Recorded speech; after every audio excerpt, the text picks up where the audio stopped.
Porque imagínate, Dylan, que tú vas a venderle a una startup, ¿no? Tú no le vas a vender igual al COO, que al CMO, que al CEO o que al CTO. Entonces, cuando entiendes claramente cuál es tu ICP, cuál es tu buyer persona, es algo que se facilita muchísimo, porque la siguiente pregunta es, ¿en dónde están?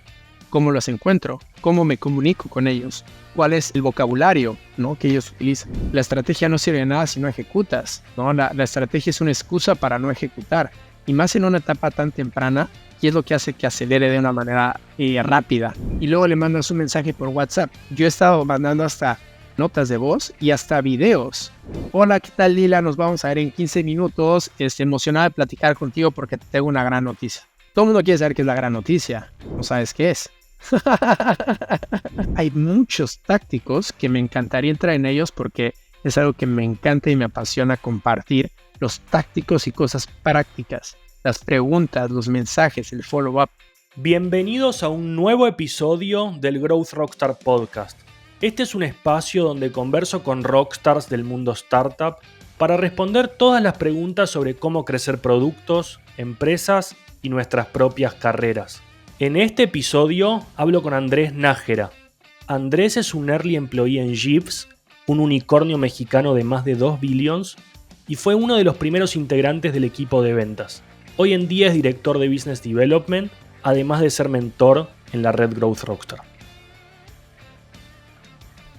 Andrés Nájera, bienvenido al podcast. Andy, gracias por sumarte a grabar. ¿Cómo estás? Bien, la verdad es que bastante bien, Dylan, bastante emocionado de poder platicar contigo y pues ahora sí que agregar valor, ¿no?, a este gran podcast. No, me encanta, gracias por sumarte y siempre me gusta poder conversar con personas como vos que tienen estas experiencias, como te pasa en Shift, de sumarte muy temprano, founding team, pasar por distintas rondas, evaluación de unicornio, o sea, con gente como vos es con la que veo que hay muchísimo para conversar. Generalmente el tiempo no alcanza, pero bueno, de mi lado, que soy súper curioso, es lo mejor que me puede pasar. Así que, de verdad, gracias por sumarte. Me gusta últimamente empezar estos episodios con alguna pregunta más personal. En tu caso, estuvo mi equipo revisando tu LinkedIn y vemos que lo que más hacer aparte de trabajar es viajar. Mi equipo me mostraba, estaban investigando sobre vos, y me mostraban todos los posts están relacionados con viajes, me decía. Yo también soy un fanático de viajar, pero me pareció interesante empezar por esa pregunta. No sé si vos tenés alguna filosofía o cuál es la importancia de viajar para vos. Claro, ¿no? Y la verdad es que sí, o sea, para mí, curiosamente, cuando yo empecé a viajar, tenía 18 años, y mi papá me dio la oportunidad, ¿no? O sea, ¿quieres viajar o quieres un auto? Era un auto viejito, no pasaba nada, pero la realidad es que en ese momento pues mis mejores amigos iban a viajar, ¿no? Y dije, bueno, esta es una oportunidad que no puedo dejar de pasar, y me di cuenta que pues las experiencias, ¿no?, que vayas de mochilero con poco presupuesto fue algo increíble, algo que nunca he olvidado. Y desde ese momento me dije, ¿cada cuánto puedo viajar?, ¿no? O sea, ¿qué tan seguido puedo viajar?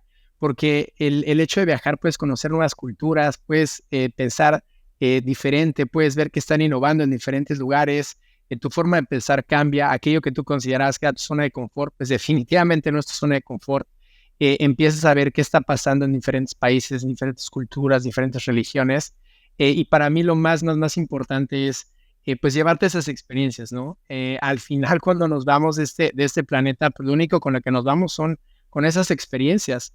Entonces, el hecho de tener la oportunidad, ¿no?, y la bendición de estar viajando por tantos lugares, conozco ya 76 países, que es algo que hay veces que no lo logro entender, ¿no? Y conocer tantos lugares es algo que me ha hecho muy, muy contento y muy feliz. Y pues obviamente, o sea, tratar de conocer todos los países en el mundo, porque pues al final nos vamos con puras experiencias, ¿no, Dylan?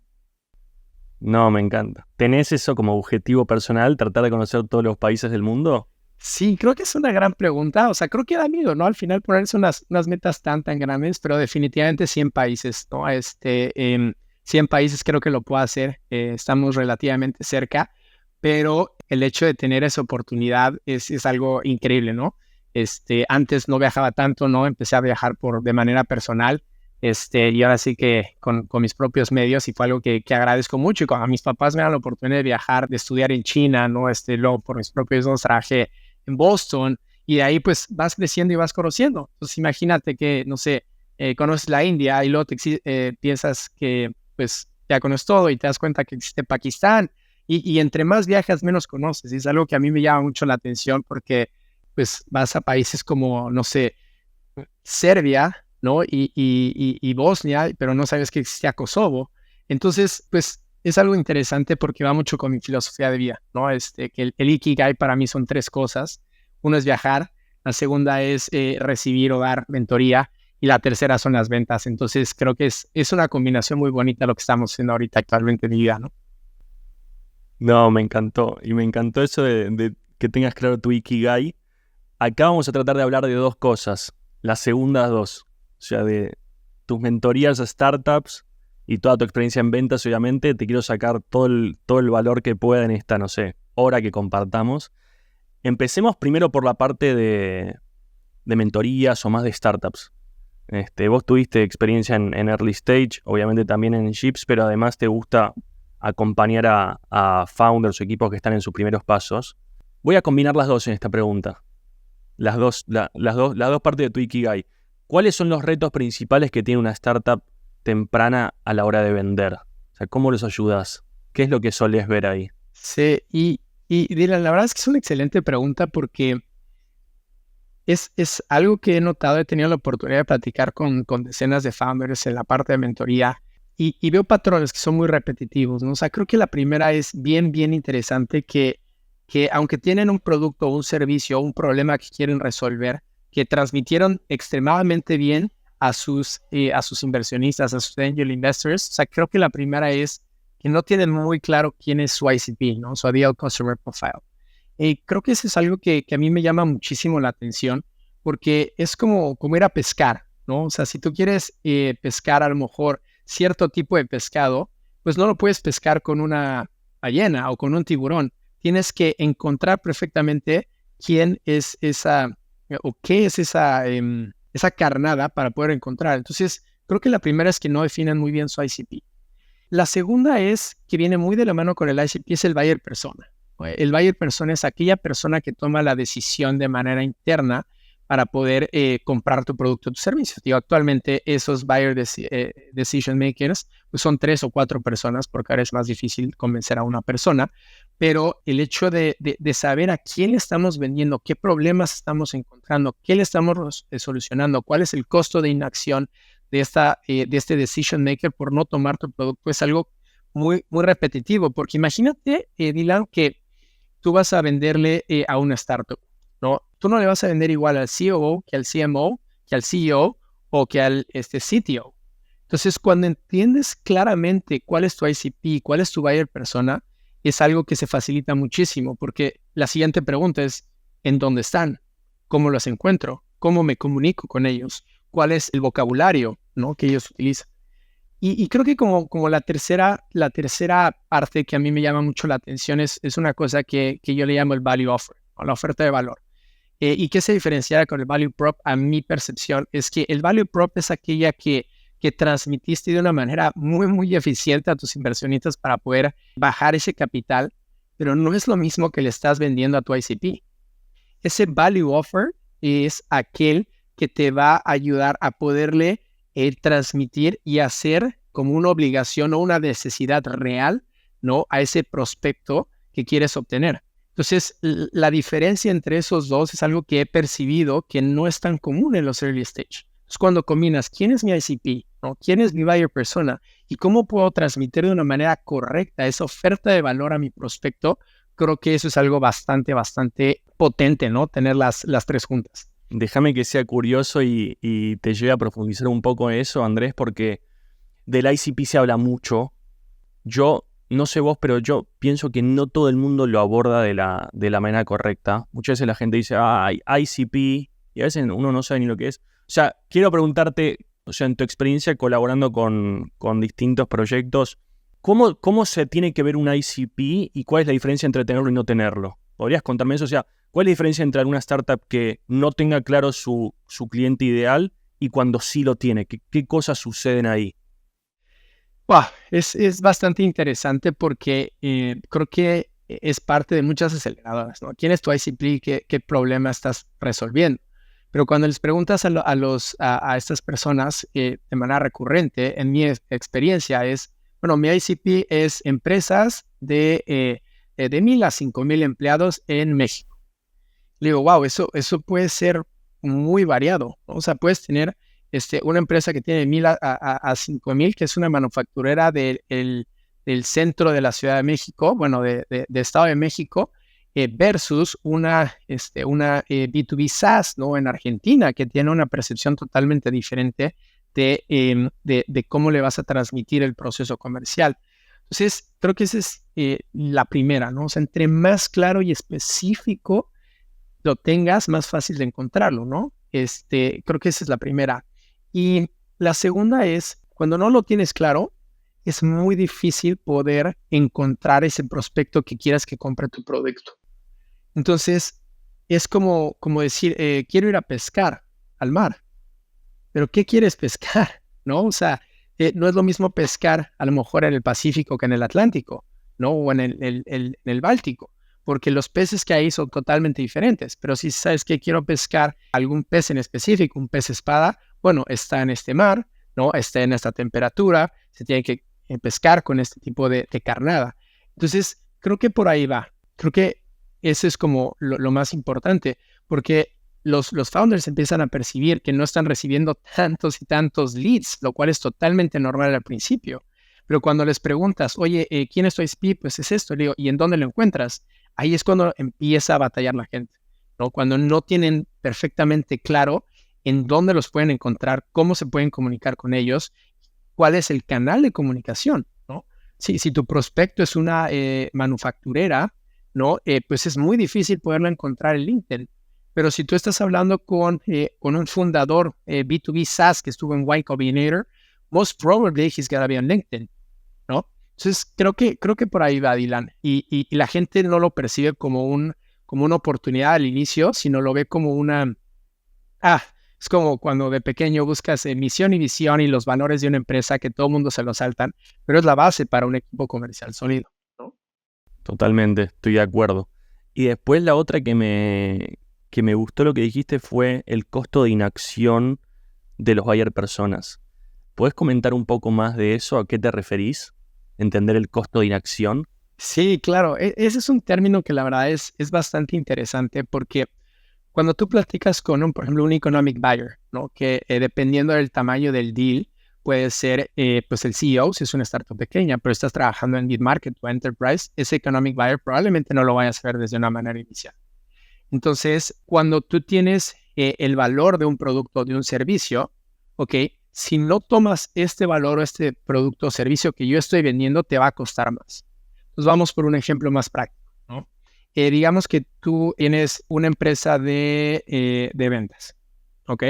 Y esa persona te dice, ¿sabes qué? No, pues no te quiero contratar. Y le dices, ¿pero por qué? Porque es muy caro. Entonces, pero me entiendes y haces ese manejo de objeciones.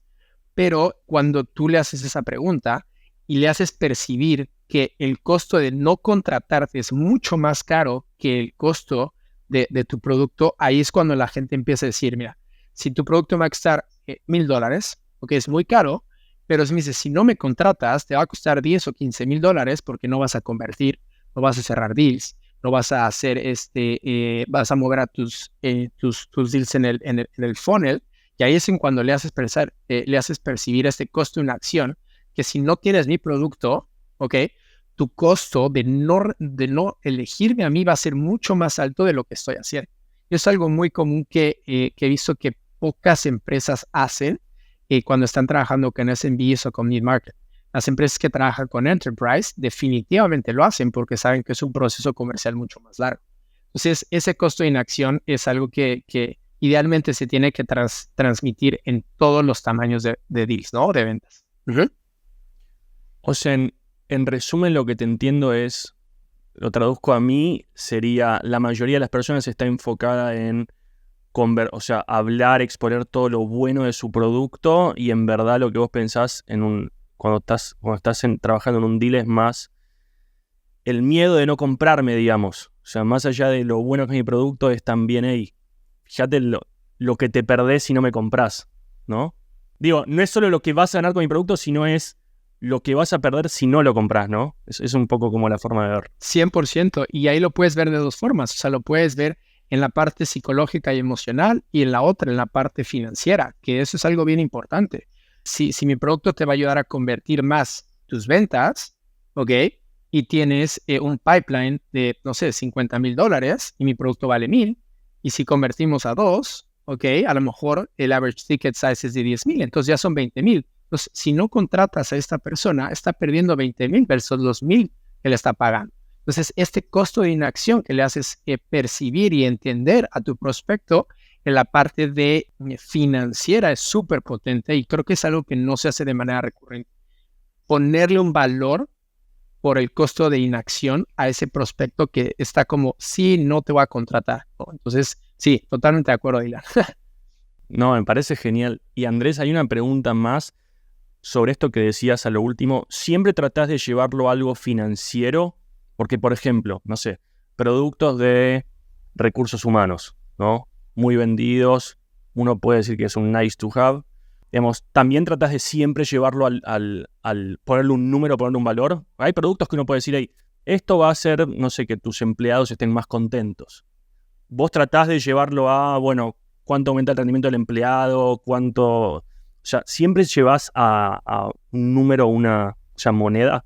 Es una excelente pregunta y creo que la respuesta es depende, ¿no? O sea, si es un deal size de un valor pequeño y si es un sales cycle corto, no lo hago, ¿no? Porque además probablemente estoy platicando con el decision maker de manera inmediata.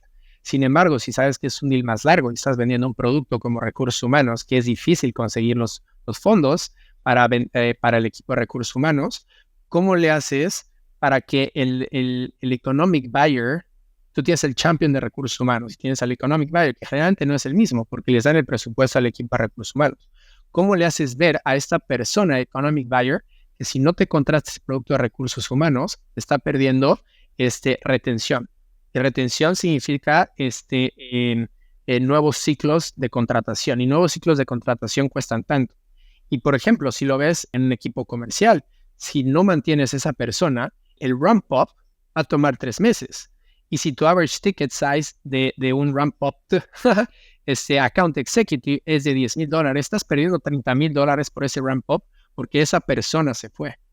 Entonces, creo que depende de dos cosas, o sea, del tamaño del deal y del tiempo en el que tú lo vas a manejar. Pero si puedes llegar con un economic buyer, con una propuesta en donde el número está extremadamente claro para que no te pueda decir que no, creo que es lo óptimo. Sí, la verdad es que sí. Me encantó, Andy, esto del costo de inacción. Me encantó. Me parece brutal. Yo lo abordo de otro lado. Yo, por ejemplo, en los cursos de Growth hablo mucho de psicología de usuario y cómo motivar a los usuarios a avanzar en un flujo y demás. Pero esto me pareció tan claro. Muy bueno, me encantó. En línea con eso, te hago otra pregunta. El otro día cuando estabas hablando me dijiste una cosa que te sucede mucho con startups es en cantidad de... llamemos de oportunidades o de reuniones de ventas, me dijiste, me sucede que yo tengo en un mes común quizás 80 reuniones de ventas y una startup quizás tiene 10 reuniones en el mes y es como mucho. Eso, ¿por qué pensás que pasa eso? ¿Por un tema de uno no sabe realmente cuánto apuntar o cuánto debería cuánto debería trabajar oportunidades de venta? ¿O tiene más que ver con estas bases que me decías antes de, hey, quizás si no tenés tu ICP bien claro, no vas a tener muchas reuniones? O sea, ¿por dónde ves que viene eso? Claro, yo creo que viene principalmente de las bases, o sea, de las bases y de los pilares que es el ICP, el buyer persona. Y la tercera pregunta, ¿en dónde encuentro ese ICP, ese buyer persona? Entonces es 100%. Ese es eso. La segunda es que creo que en Latinoamérica nadie nos explica cómo encontrar esos clientes. Es difícil, ¿no? O sea, porque involucra a mucho esfuerzo, ¿no? Mucha cantidad. Pero cuando tienes más claro quién es ese ICP, probablemente puedes hacer lo que es el Smart Prospecting, ¿no? Que te enfocas en 5 o 10 clientes. No es fácil, y no digo que lo estamos haciendo todo el tiempo, pero por lo menos puede ser una forma más eficiente de poder encontrar ese cliente. Ahora, 80 llamadas al mes es algo bien interesante porque te platico, cuando yo entré a Jeeves, pues teníamos varios clientes, ¿no? O sea, ya varios clientes. Y algo que era bastante interesante es que no necesariamente todos estaban utilizando al máximo nuestro producto. Entonces, mi primer objetivo fue, ok, asegurémonos que nuestros clientes estén utilizando de una mayor manera en cuanto a cantidad nuestro producto. Entonces yo dije, a ver, tengo, no sé, 500 clientes. Y le dije, ¿qué tengo que hacer para que esos clientes utilicen mi producto? Y lo primero que me vino a la mente es, ¿por qué no están usando nuestro producto? Y la única forma de saberlo de una manera cualitativa, ¿ok? En B2B es hablando con el cliente. Definitivamente hablando con el cliente. Y los primeros 3 meses, o sea, hablé con 300, 400 empresas, estando prácticamente, no sé, 6, 7 horas al día en llamadas para entender 2 cosas. Uno, ¿por qué no estás aprovechando al máximo mi producto? ¿No? Es por qué, o sea, ¿por qué? La primera. La segunda es, ¿qué tendría que pasar para que utilices mejor nuestro producto? Y la tercera es, y aquí es cuando se vuelve bien interesante, es, ¿qué tanto recomendarías nuestro producto? Y la última pregunta se puede dividir en 2. No me gusta tu producto o me encanta tu producto. Si viene la primera es, ¿qué puedo hacer para que te guste mi producto? ¿Cómo lo puedo solucionar? Primero solucionas y luego promueves. Y la segunda es donde se vuelve súper, súper interesante, que es pedirle referidos. Y eso de pedir referidos es una maravilla, de verdad que es una maravilla, y muchas startups no lo hacen. Y es bien curioso porque, Dylan, imagínate que un cliente dice, algo que me encanta es el organic growth, ¿no? Es algo que se utiliza mucho y es a donde quieres llegar para tener ese product market fit. Pero, ¿cómo lo empujas de una manera natural cuando tú ya tienes 1, 2, 5, 10, 15, 100, 500 clientes? Y ahí es donde se vuelve interesante, porque si le preguntas a algunos startups, dice, ¿cuál es tu principal canal de adquisición? Dices orgánico, mouth to mouth. Y les preguntas, ¿qué estás haciendo proactivamente para hacer eso 2, 3, 4, 5, 6X? ¿No? Entonces, ahí es cuando empiezas a hacer otras estrategias para que ese cliente que está contento o que no estaba contento te genere más leads. Y ahí es cuando se empieza a escalar. Porque imagínate, Dylan, el touchpoint general para cuando estás haciendo cold outbound reach, en nada te necesitas entre 8 y 12 touchpoints para cerrar un cliente. ¿Ok? Esos touchpoints pueden ser multichannel, que es lo ideal, pero cuando es un referido o un warm lead, eso baja de 2 a 4. Entonces, imagínate que pasan 2 cosas. Uno, tu warm lead es mucho más propenso a convertir. 1. 2, viene por una recomendación. O sea, es como un restaurante, Dylan. Si tú me recomiendas un restaurante en Argentina, pues voy a ir porque sé que tú me lo estás recomendando. Pero si lo encuentro en un Facebook ad, pues va a ser muy difícil que yo confíe en ese restaurante. Y la tercera es la velocidad de conversión. Porque imagínate que si yo le escribo a alguien que no me conoce, que no tiene ni la menor idea de quién soy, pues probablemente lo tengo que educar, probablemente tengo que generar autoridad, probablemente tengo que dar social proof, probablemente tenga que dar y explicar qué es mi producto, luego tengo que descubrir y hacer el discovery meeting y hacer pain point questions, y al final, pues esa persona pues no sabe si yo soy de confianza o le voy a ayudar. Pero si viene por un referido, probablemente es, hola, me refiero a esta persona porque está contento con tu producto, y a la mera hora, ¿qué va a pasar? Que la conversión va a ser más rápida y va a ser más eficiente. Entonces, de esto puedo hablar horas, ¿no, Dylan? Pero por ahí va. No, pero hey, me interesa muchísimo que profundicemos en eso, porque yo estoy con vos en el tema de organic growth. De hecho, yo trabajo en ese estilo. Yo insto, por ejemplo, a todas las empresas que se forman conmigo a, hey, no trates de depender, por ejemplo, de paid ads, intentemos hacer otro tipo de estrategias. Hablo bastante de referidos o de temas viralidad. Yo generalmente muchas veces me centro mucho en si puedes hacer que tu producto sea naturalmente viral. O sea, si tenés un producto que por solo usarlo, ¿no? Algo como un producto colaborativo, por ejemplo, donde por usarlo atraes a más personas a usarlo con vos. Pero me interesa entonces muchísimo profundizar en esto de cómo vos impulsás referidos desde el mismo equipo de ventas. ¿Podés contarme un poco más de cómo vos haces eso? O sea, pero no uno, sino cómo haces para que suceda todo el tiempo, de que tus clientes actuales o tus nuevos clientes te refieran. ¿Son un proceso? ¿Son distintos procesos? ¿Cuándo lo haces? O sea, tengo 1000 preguntas te podría hacer sobre esto. No, me encanta porque esto es algo que aprendí, ¿no? De una persona que se llama Jay Abraham, que saben que lleva haciendo esto 40 años, que le llaman el 40 billion con B, guy, que lo que hace es que busque estrategias extremadamente simples y prácticas para poder generar crecimiento 2, 3, 4, 5, 10x. Entonces, lo que él habla en la parte referida es algo bien, bien interesante que, uno, ¿ok? Hay que entender perfectamente quién te puede referir de manera inmediata. Y ahorita voy a entrar en detalles, ¿no? Por ejemplo, y este es literalmente un framework que yo utilizo y que lo puedes hacer y que lo puedes repetir. Uno, márquele a todos tus clientes. Vas a tener 10, vas a tener 100, vas a tener 50. Le marcas a todos tus clientes. Y este es el script que hay que hacer. Uno, y le preguntas, ¿cuál ha sido tu experiencia con mi producto? Es lo principal para que esta persona se sienta escuchada y que tú puedas entender si esta persona está contenta o no está contenta con tu servicio. Es la primera pregunta.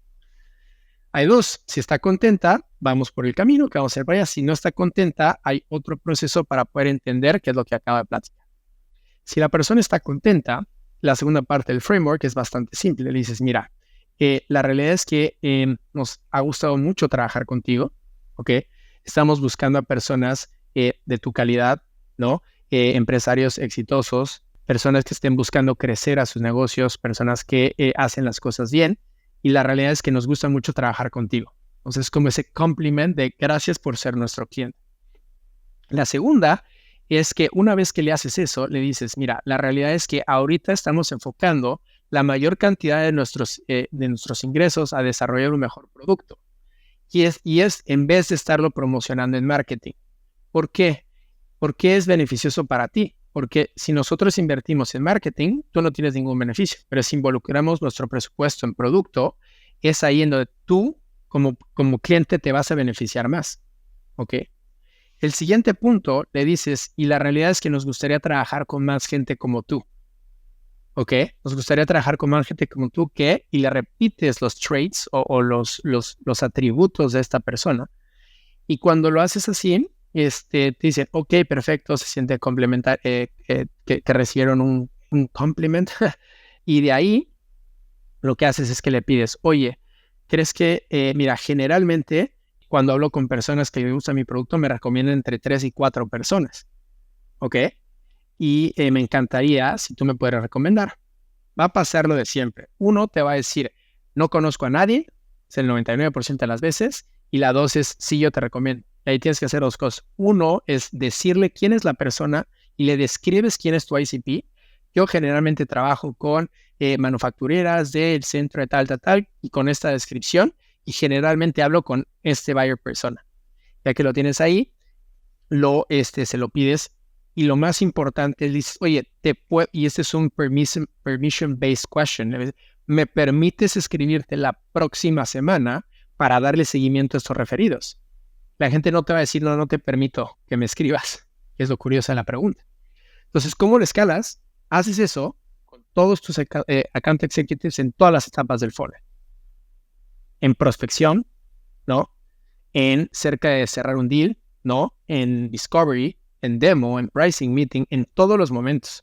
Ahora, va a decir, oye, pero hay un momento en el que está más feliz y más contento. Ahí también lo puede ser cuando tienes el wow factor, ¿no? Que es en la parte de growth. ¿Cuál es el wow factor? Y ahí le pides un referido. Es lo ideal, pero si lo repites con todos tus account executives, con todos tus SDRs y con todos tus account managers, en todos los touch points que tienes directamente con el prospecto y o el cliente, ahí es cuando se ve interesante. Porque no pides 3, pides 15 por cliente por 20 personas. Y ahí es cuando empieza a escalar, ¿no? Entonces, creo que entré muy directo al framework, pero más o menos ahí es en donde puede agregar mucho valor en ese crecimiento orgánico. Wow. No, me encantó. O sea, eso es lo que llamabas sistematizar o automatizar el tema de referidos. O sea, es súper simple. Ese framework y llevarlo a cada touchpoint, pero a ver, lo entendí bien, o sea, un cliente de Jeeves, la persona con la que hablas de la empresa, ¿varias veces le vas a estar haciendo como ese speech o cómo lo vas a manejar? O sea, por ejemplo, la persona puede volverse un cliente ahora y quizás en estos días le preguntas si te puede referir a alguien, y en 6 meses que ya tiene experiencia usando el producto dentro de su empresa, le vas a volver a preguntar y es así como me lo imagino. Sí, porque le vuelves a marcar y le vuelves a preguntar cómo ha sido tu experiencia con Jeeves. Buena. Ok, me pueden referir a más personas. O sea, el 70% de mis clientes son referidos porque constantemente estoy hablando con ellos. ¿Cómo te va? ¿Cómo es tu experiencia? ¿Qué te gusta del producto? Y les haces preguntas para que esta persona recuerde que el producto que está usando es excelente. ¿Cuál ha sido tu experiencia? ¿Qué te ha gustado? ¿Qué es aquello que te ha ayudado a resolver? ¿Cómo te ayuda en tu negocio? Todas las respuestas idealmente son las positivas. Y cuando eso pasa, nadie te va a rechazar un recomendado. Ponte a pensar, cuando tú recomiendas tu restaurante favorito, no lo haces porque te van a dar dinero. Esa es la segunda. Lo ideal es que no des un give and get. ¿Por qué? Porque esa persona está feliz y lo podría hacer con gusto. Porque yo percibo que la gente por naturaleza te puede recomendar algo bueno. Y es el ejemplo de un restaurante. Entonces, lo haces de manera repetitiva, sí, claramente con cierta limitante, ¿no? O sea, no cada llamada de cada semana. Sí. Hey, Andrés, esto me pareció fantástico. Muy, muy bueno. Sí, muy, muy bueno. Y, wow, o sea, no sabía que era un volumen tan importante el canal de referidos para vos, que me dijiste más o menos que es un 70% de tu volumen, así como a grandes rasgos. Sí, de mis clientes directos, correcto. Sí, sí. Porque además muchas veces uno dice, y no trate de hacer un programa de referidos en B2B, ¿viste? Como decir, No. ¿cómo una empresa te va a referir a otra empresa? O sea, a la gente no siempre le suena obvio, y los programas de referidos se terminan hablando mucho más en modelos B2C, donde tenés un usuario que invita a otro, pero esto probablemente es mucho más potente incluso. Sí, porque imagínate, el average ticket size de un B2B pues puede ir desde $1,000 hasta $100,000, ¿no? Fantástico. Me encantó esto. Te llevo un poco quiero hablar un poco de Jeeves. Si estuviste en esta empresa que al parecer no para de crecer desde los inicios. Quiero sacarte un poco de eso, de tu experiencia de cómo es crecer un... El otro día me escribiste, Jeeves es un B-unicornio, me dijiste, no un unicornio, ya vale más de 2 billones. Dije, tenés razón, ya es un B-unicornio. Contame un poco, o sea, el otro día me dijiste que... Te hago la pregunta que realmente te quiero hacer. Si me podés decir algo, fantástico, y si no, tengo 1000 preguntas para hacerte, pero ¿qué es lo que la mayoría no sabe de cómo es escalar una empresa en hypergrowth, ¿no? O sea, habrás escalado de 100 clientes a 20.000 clientes. ¿Qué es lo que la gente no ve de ese proceso? Puedes decírmelo en la empresa o en tu equipo de ventas, pero ¿qué sucede cuando estás creciendo, no sé, en 2 o 3 años tan rápido? ¿Cuáles son las cosas que la gente no ve, el detrás de escena? Es una gran pregunta y yo la verdad es que admiro mucho a mi CEO, ¿no? Es alguien que tiene una visión extremadamente grande, es un visionario, pero al mismo tiempo es un excelente ejecutor, ¿no? Es alguien que responde tickets de soporte. O sea, y hasta la fecha, y se pone a vender con nosotros los deals más grandes. Entonces, admiro mucho esa parte.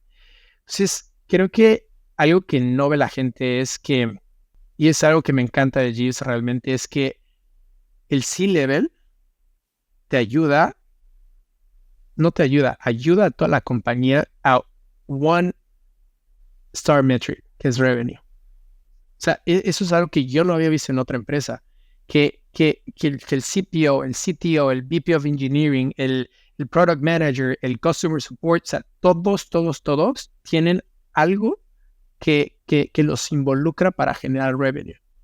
Es algo que yo no lo había visto, o sea, que percibo que es normal porque lo viví en este crecimiento de Serie A, Serie B y Serie C en año y medio a una evaluación de 2.1 billones, pero eso es algo bien interesante, o sea, bien interesante y como alguien con un nivel tan alto, ¿no? Y estratégico como un CEO está en el día a día ayudante a que los deals avancen. O sea, eso es algo impresionante y le admiro muchísimo y se lo digo varias veces. La segunda creo que, y esto es bien interesante, es que aquí es en donde se vuelve un poco interesante la conversación, que cuando empiezas a escalar, creo que naturalmente queremos contratar a gente que ya ha vivido esta experiencia, que es lo normal y creo que está correcto. Pero hay un momento en el que las personas que a lo mejor que entran que no es el caso de Jeeves, es que se quieren volver como unos expertos estratégicos, que esta es la estrategia y vamos a hacer para acá y yo creo que en una etapa para crecer tan rápidamente es sigamos ejecutando. O sea, y ahí se vuelve interesante. O sea, la estrategia no sirve de nada si no ejecutas, ¿no? La estrategia es una excusa para no ejecutar. Y más en una etapa tan temprana, y es lo que hace que acelere de una manera rápida. Entonces, creo que esa es como la segunda. Y creo que la tercera, y es el sense of urgency. Ese sense of urgency sigue existiendo, sigue pasando ese drive en todas las áreas, en todos los equipos, en todas las personas, para crear algo que es once in a lifetime generation. Es un producto, porque lo que estamos creando es algo que al parecer no se ha logrado, ¿no? O sea, ¿cómo es un borderless banking as a service? En donde tú puedas abrir una cuenta aquí, ¿no? Y que puedas abrir una cuenta en Colombia y puedas abrir una cuenta en España, ¿no? Y que además puedas tener una tarjeta de crédito y que puedas tener financiamiento y que puedas tener transferir y hacer pagos al extranjero sin costo, con fondos propios, o pagar y tener una línea de financiamiento para pagos nacionales o internacionales, y que todo pase dentro de tu misma plataforma, teniendo operaciones en 5, 6, 8 países en 3 continentes. Wow, es algo que no sé, me emociona mucho, pero es la gente no lo ve, ¿no? Y resumiendo, uno es sense of urgency, 2 es que todo el C-Level está enfocado en ayudar a que esas métricas se alcancen, y 3, pues es quitar de la mente que la estrategia es algo interesante cuando hay que ejecutar, ¿no? Totalmente. Te hago así porque además me encontrás con un tema personal. El otro día hice un post en LinkedIn diciendo algo de esto justamente, como la ejecución es mucho más importante que la estrategia, y no sabés la cantidad, o sea, mucha gente me decía, sí señor, y mucha gente me decía, la estrategia es lo más importante, no podés ejecutar sin estrategia, no sé, o sea, y yo estaba como riéndome ahí, viste, como viendo el LinkedIn, y que me lo digas vos ahora como cuando te pregunto, hey, ¿qué es lo más importante de una empresa que crece tanto? Que lo primero que me menciones sea, hey, que mi CEO es una máquina de ejecución, que es lo que yo escuché, lo que me dijiste. Sí. Mi CEO es una máquina de ejecución y que está manejando una empresa de 300 personas y 2 billions de banking as a service en todo el mundo y se pone a responder tickets de customer support, y yo digo, hey, esto es lo que la gente no está viendo. De que la estrategia es, nos juntamos una vez en el Q, nos juntamos una vez al año, pero es esto. Hey, el objetivo es revenue. Yo soy CEO, estoy haciendo revenue. Estoy colaborando en esto. Sí, 100%. 100%. La verdad es que sí. Y creo que hay muchos vanity metrics, ¿no? En la industria. Que creo que se están reduciendo mucho y eso a mí me encanta. Pero pues en la etapa actual en la que estamos, pues levantar fondos ya no es tan fácil como era hace 2, 3 años. Antes era cash is king, ¿no? Ahora es revenue is king, ¿no? O sea, porque si no vendes no puedes levantar.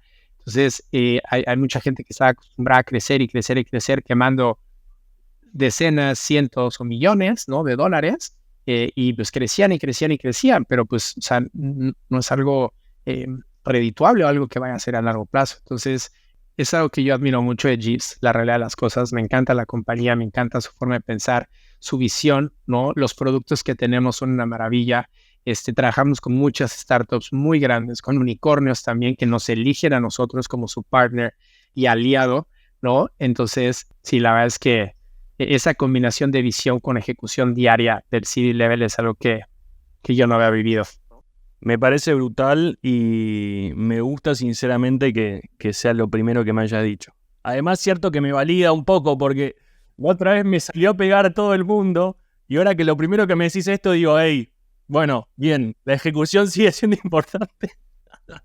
Andy, te hago una pregunta.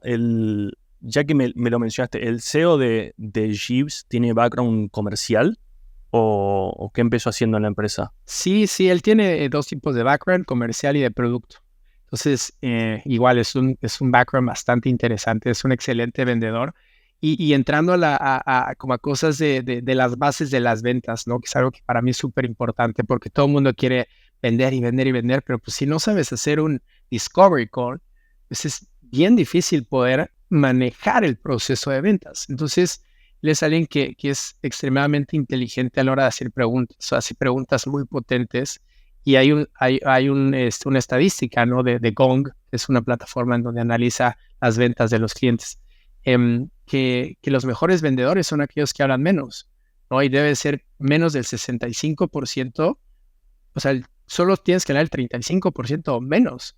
Entonces, el vendedor que era, te voy a vender y voy a pichar y voy a hablar, pues ya no existe. Ahorita el mejor vendedor es aquel que hace las mejores preguntas. Entonces, pues tengo la fortuna de aprender mucho de él y también de Brian, que es el General Manager de Latinoamérica. Es un excelente vendedor, es un excelente ejecutor y creo que es de las principales razones por las que estamos en este momento.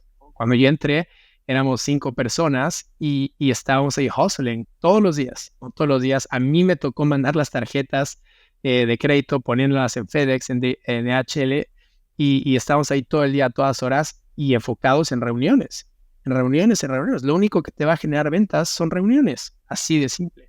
Entonces, a Brian también le tengo mucho respeto, ¿no? En ese sentido, porque pues es el que nos ayudó a estar aquí, ¿no? Principalmente la etapa principal y con todo el crecimiento. Pues ya llevo 3 años en la compañía y lleva poco más. Entonces, sí. Me encanta tener founders y levels bien enfocados en venta. Me fascina. Comparto mucho todo lo que me comentas, sinceramente. Hay 2 cosas que recién además me abriste la puerta y quiero llevarme de vos. Me quiero llevar 2 temas. Cómo montar y escalar equipos de ventas, aunque sea que me cuentes algo. Y por otro lado, quiero que entremos en esto de proceso de ventas. Me encantaría llevarme con vos esto de cómo manejar discovery call, no sé, el call de negociación, los distintos stages, cómo manejar los tiempos. ¿Por dónde preferís que empiece? Tengo preguntas de las 2. A mí me encanta empezar con las bases y los pilares, ¿no? Entonces, creo que escalar un equipo es como la versión 10, ¿no? de algo. Entonces, creo que la parte de la base de las ventas y en los procesos comerciales, creo que es en donde podríamos agregar más valor ahorita. Vamos ahí. Primero me queda una pregunta pendiente. Mencionaste a la pasada Smart Prospecting. Uh-huh. ¿Podés contar un poco más qué es eso y con eso nos metemos en cómo hacer un buen proceso? Sí, claro. O sea, creo que esa parte es justamente, y perdón que sea repetitivo, Dylan, pero es entender tu ICP, saber tu buyer persona, entender en dónde están, en qué canales se mueven, cuál es el vocabulario que utilizan, cómo se comunican, cuál es el canal de comunicación, en dónde se juntan, en dónde se aglomeran, ¿no? Porque, por ejemplo, si tú eres un founder que está vendiendo B2B SaaS a otras startups, pues no vas a ir a una feria en una ciudad Tier 3, ¿no? de Latinoamérica. Vas a estar en un evento de VCs, ¿no? O sea, de VCs importantes de Latinoamérica. Sabes que están en aceleradoras, sabes que están en incubadoras, sabes que están en estos eventos de levantamiento de capital. Entonces, creo que eso es lo principal. 1. 2, cuando sabes qué es esto, es cuál es el problema que estoy solucionando, cómo lo agito y cómo lo soluciono. Es el PASS Framework para tipo de mensajes, ¿no? Que puede ser de diferentes maneras.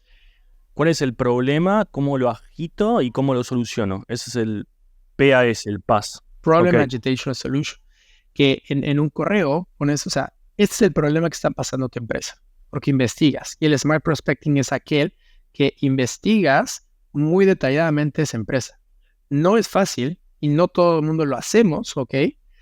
Porque a veces toma mucho tiempo. Pero si yo investigo y me preparo para mandar 10 correos potentes al principio de manera manual, después mando la secuencia.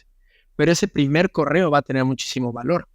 ¿Por qué? Porque yo sé que si me estoy enfocando en digamos, wish list, o hay gente que le llama kill list, de 20 prospectos, pues puedo mandar esos mensajes mucho más targeteados con investigación. Hola, ¿qué tal? Veo que acabas de salir del batch de YC y acabas de levantar una ronda de tanto. Muchas felicidades, ¿ok? Entonces está súper targeteado.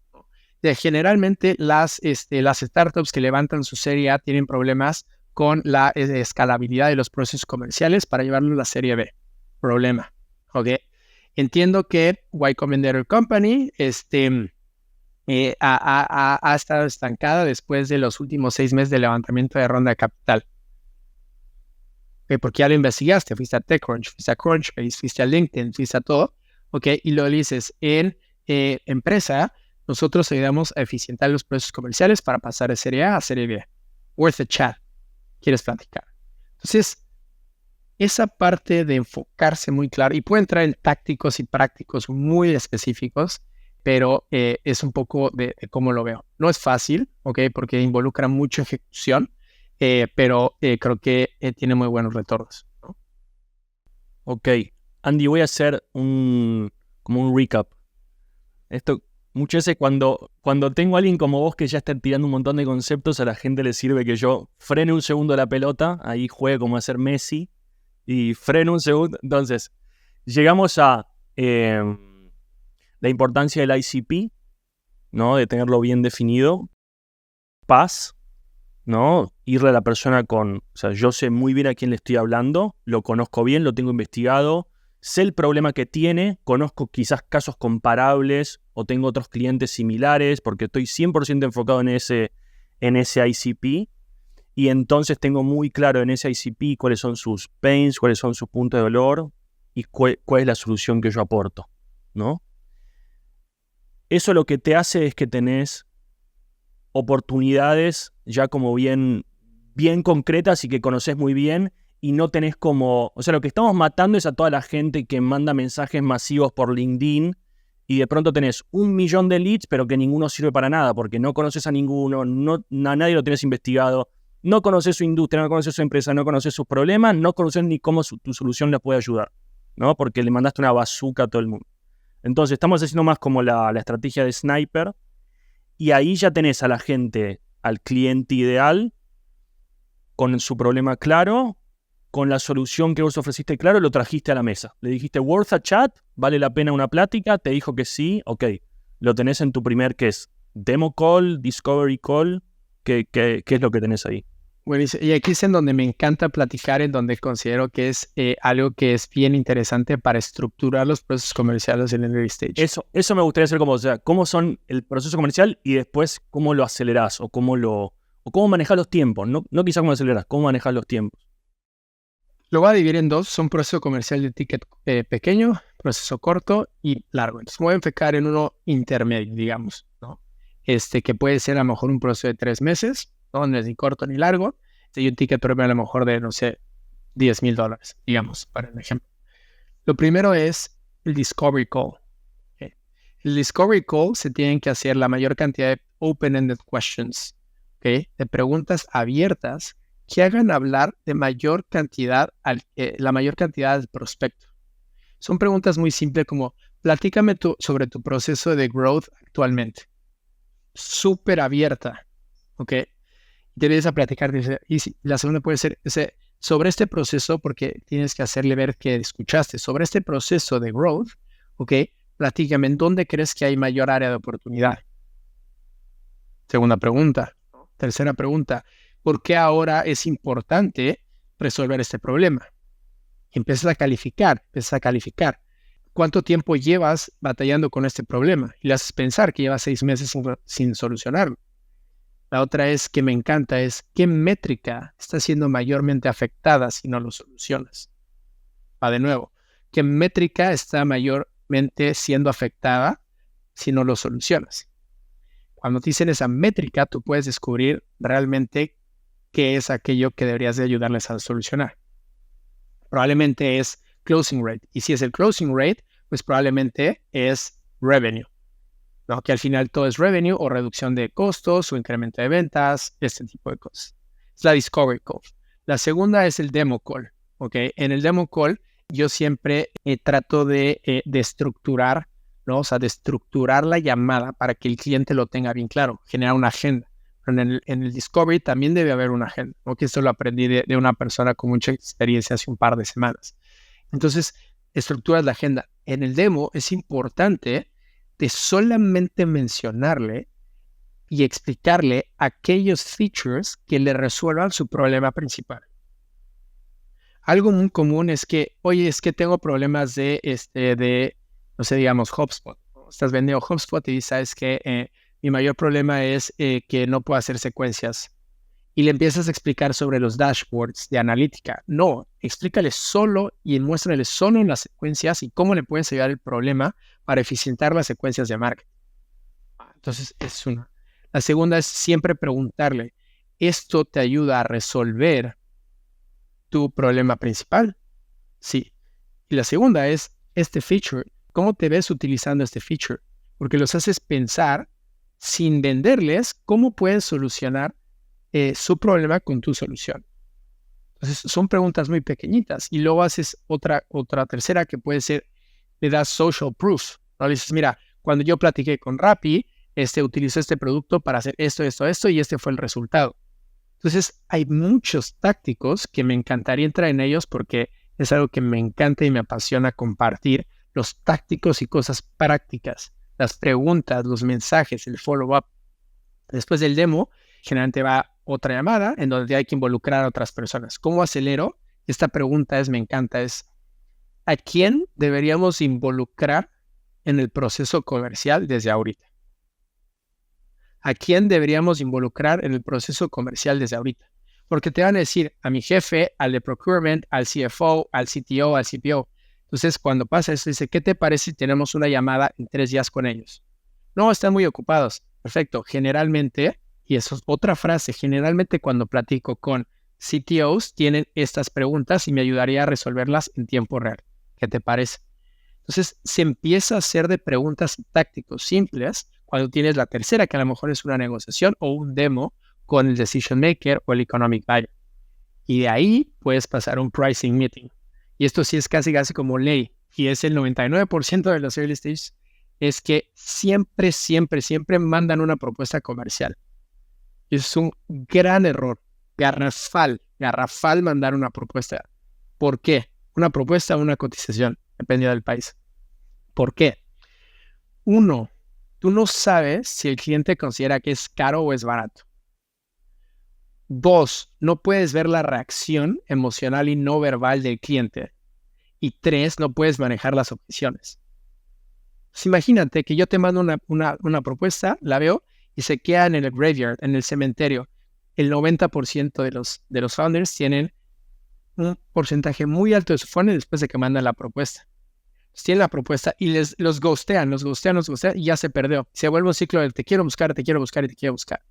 ¿Cómo lo solucionas? Tienes un pricing meeting en donde le presentas la propuesta, pero con algo que es algo que yo llamo la percepción del valor, en donde haces value stacking sobre el producto que estás ofreciendo, los bonuses, las garantías, para darle un valor. ¿Okay? Les voy a poner un ejemplo porque me estoy siguiendo muy externo. Digamos que tú vas a ir a un gimnasio, ¿ok? Y cuesta $100 al mes, ¿ok? Entonces solo incluye el $100. ¿Es caro o es barato? No sabes, ¿no? O sea, puede ser muy caro. Pero si le dices, mira, incluye sauna, incluye ice bath, incluye, no sé, lean body, incluye un nutricionista al mes, incluye una sesión personalizada, pues los $100 ya se ve muy barato. Entonces, cuando tú haces ese formato de presentar una propuesta, el valor o la percepción del valor de tu producto es mucho menor. Entonces, entra el pricing meeting, hay negociaciones y al final, idealmente se cierra. Entonces, puede tenerme ahí porque me podrías ir. No, o sea, brutal, Andy. Creo que sirve mucho como ver cómo manejas los distintos stages. Solo te hago una pregunta. O sea, fuiste súper claro describiendo cada uno. Me interesa entender como el in-between. Digamos, tenés el discovery call. ¿Cómo haces cómo asegurás que te llevo del discovery call al demo call? Y quizás cuánto tiempo, ¿no? Porque muchas veces, o sea, lo que pasa es que cada una de estas instancias es un drop-off. Yo lo que veo en mi cabeza de growth es todo un flujo y cada una es, ok, hay gente que sigue como el path ideal y hay gente que hace drop-off. Entonces, cada una es una chance de que se te caiga. ¿Cómo haces para llevarlo por ejemplo, de la primera discovery a agendemos una demo o a la otra? Es una gran pregunta y es justo algo que aprendí hace un par de semanas. Es cuando tú estructuras la agenda al inicio de cualquiera de las juntas, siempre al final vas a dejar una diapositiva que dice siguientes pasos. y lo haces en ese momento. ¿Cuáles son los siguientes pasos? Entonces, cuando dices la agenda te voy a platicar vamos a platicar de ti, luego de mi negocio, luego de mi solución y siguientes pasos. El cliente ya sabe que va a haber siguientes pasos. El prospecto, que ya va a haber siguientes pasos. Entonces, cuando termina esa llamada, dice, ok, ¿cuáles son los siguientes pasos? Y la persona que está vendiendo tiene que tomar la batuta para decir los siguientes pasos. Y aquí son las tácticas de follow-up. Ok, perfecto. ¿Te parece si hablamos el martes a la mañana? Sí, a las 9. Le mandas en ese segundo, le mandas la invitación por Calendly, primero. Segundo, le dices, ¿ya te digo? Sí. Tercero, asegúrate de que confirme el invite para que le aparezca en su calendario. Y cuarto, le dices, ¿cuál es la mejor forma de comunicarme contigo? WhatsApp, correo, ok, perfecto. Yo siempre pido el WhatsApp de mi prospecto, siempre. Cuando son empresas o enterprise, y es un poco más difícil, pero siempre lo pido y se lo mando en ese momento y le digo, ¿te llegó? Sí, guárdame. Entonces, hay 5 o 6 tácticas extremadamente simples para poder asegurar que la persona llega a la siguiente. Y luego le das un reminder automatizado 24 horas antes, otro reminder automatizado 6 horas, y luego le mandas un mensaje por WhatsApp. Yo he estado mandando hasta notas de voz y hasta videos. Hola, ¿qué tal, Lila? Nos vamos a ver en 15 minutos. Emocionada de platicar contigo porque tengo una gran noticia. Todo el mundo quiere saber qué es la gran noticia. No sabes qué es. Entonces, cuando la gente ve que haces un esfuerzo extra por asegurar que la persona asista, que no está automatizado, dice, ok, no puedo quedarle mal. Entonces, ese follow-up es clave y creo que en Latinoamérica, a excepción de Argentina, que creo que son excelentes vendedores en Argentina, es que nos da un poco de pena, ¿no? O sea, nos da un poco de pena estar buscando a la gente. Yo te doy un consejo, nunca le digas a un argentino que es muy bueno en algo. No sabes lo mal, hace muchísimo daño. Al argentino tenés que decirle que está luchando, que lucha por ser el mejor. No, porque si no, si argentino sería el mejor, el mundo sería un desmadre, como dicen ustedes.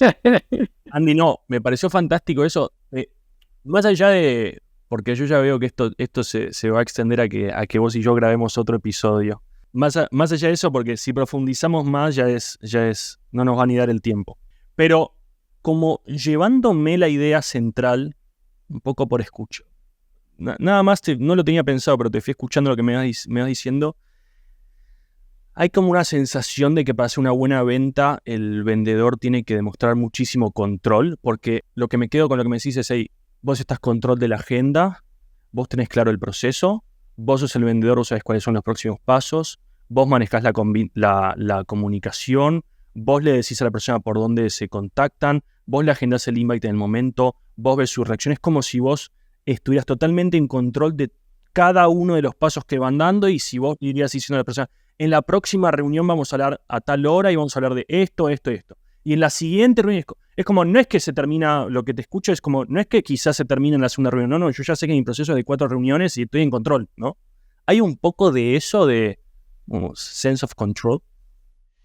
Creo que es una buena pregunta, pero lo puedes minimizar. Por ejemplo, dices, Discovery Call, esta es la agenda. Y una pregunta tan simple como, ¿te gustaría agregar algo más? Le das al cliente un pedazo del control. Y no creo que sea control, sino yo le llamo más como estructura del proceso, porque la naturaleza, y ambos saben, tanto el prospecto como el vendedor, que termina de 2 formas, o compra o no compra, así de simple, o sea, no hay gris, o sea, compra o no compra. Entonces los dos tienen que estar bien conscientes que el trabajo de uno es que compre y el trabajo del otro es decidir si el producto hace sentido para él. Entonces, imagínate que tú vas a un doctor, yo siempre pongo este ejemplo. Tú vas al doctor y lo primero que te dice es que él te empieza a hablar y hablar de qué problema tienes de salud. Pero nunca te preguntó en dónde te dolía. Pierdes credibilidad, 1. Y la segunda, imagínate el otro doctor que te hace 20 preguntas antes de decirte cuál es tu diagnóstico. Y además te dice cuáles son los siguientes pasos. ¿Qué medicina vas a tomar? ¿Cómo es tu rehabilitación y demás? Imagínate que tú vas al doctor, terminas la cita con el doctor y el doctor te pregunta, ¿qué quieres hacer? Pues el experto es el doctor y el experto es el vendedor. Entonces, estas dos personas considero que tienen que tener una estructura para guiar a ese prospecto en el camino que es el más óptimo para los dos. Porque puede ser que el prospecto no le puedas ayudar. Y eso también es importante, hay que saber entender a quién sí le puedes ayudar y a quién no. Entonces, yo lo veo de esa manera. Como yo soy un experto que guía el proceso para dar el mejor valor a ese prospecto. No sé si con el ejemplo del doctor queda un poquito más claro. No, está buenísimo. O sea, al final lo que me pasa es que también, habiéndote escuchado así, entiendo como el problema que le sucede a muchas early stage startups, ¿no? Que a veces no pueden dar como esa confianza como autoridad de decir, hey, yo ya tengo este proceso es así, o sea, yo lo hago de esta manera, así es como cierro a mis clientes, así es como los ayudo básicamente a confirmar que van a contratar el servicio o el producto y se deben quedar en el medio. Como no saben manejar los tiempos, no sé cómo llevarte, no te doy confianza, no sentís que yo esté sabiendo lo que estoy haciendo y bueno, ahí se caen las ventas, ¿no? Muchas veces. Seguramente pasa algo de eso. 100%, ahí es en donde las personas se quedan. Entonces, bueno, en mi LinkedIn ahí posteo cosas que probablemente puedan agregar, ¿no? Total.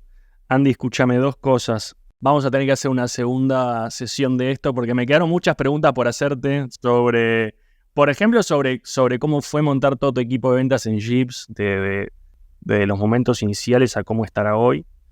Pero creo que agregaste muchísimo valor de cosas que me parece que son centrales. Te hago la última pregunta y con la que me gusta cerrar todos los podcasts y te libero.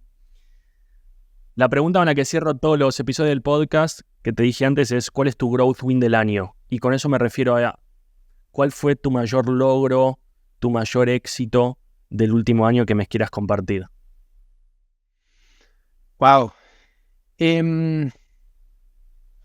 O sea, siempre he compartido que tuve mucha fortuna, ¿no? De haber entrado a Jeeps al principio. O sea, creo que es lo que estoy súper agradecido, que tuve la fortuna de entrar ahí.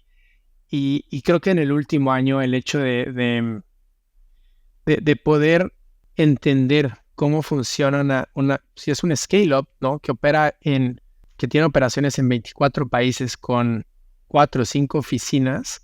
¿Cómo estructuras algo tan complejo dentro de un mismo lugar? O sea, creo que es algo que a mí me llama mucho la atención, el hecho de que pues estamos logrando lo que nadie ha hecho. O sea, ¿cómo generas prácticamente algo que queremos hacer es un servicio, una plataforma financiera dentro de un mismo lugar para poder tener todas tus operaciones y de manera recurrente? Es una locura, Y creo que la segunda es, pues haber tenido la oportunidad, ¿no? de platicar con tantos mentores, ¿no? Estar con 500, ¿no? O sea, creo que eso me llama mucho la atención. Y pues estar aquí en la realidad es que este tipo de oportunidades, ¿no? De platicar de lo que hemos logrado son cosas bastante cool, ¿no? Entonces, creo que va por esos dos, ¿no? Me gustan las dos y sobre todo me gusta que de verdad de que te conocí se nota que sos una persona que le gusta compartir y aportar. Lo veo además como te dije, estuvimos haciendo la investigación con mi equipo y vimos tu LinkedIn lleno de valor y estás constantemente tratando de sumar. Así que también me pone muy contento que ahora seas parte de Growth Rockstar y que puedas ayudar a mucha más gente con nosotros. Andrés, mil gracias. Como te dije, me parece que dejamos un muy buen contenido para la gente. Creo que hay cosas centrales que mucha gente se va a llevar. Pero ya te comprometo, como al Discovery Call, ya te comprometo a un segundo podcast. Después ponemos la fecha. Algo me llevé ya del episodio. Andy, muchas gracias. No, gracias por invitarme, Dylan. De verdad que muy divertido esta conversación y pues feliz de poder agregar a Growth Rockstars y feliz de poder platicar nuevamente, ¿vale? Muchas gracias por escuchar este episodio. Si te agregó valor, te hizo pensar, te dio nuevas ideas, por favor considera suscribirte al podcast en Spotify, Apple Podcast o tu aplicación de podcast favorita y compartirlo con amigos y compañeros de tu empresa.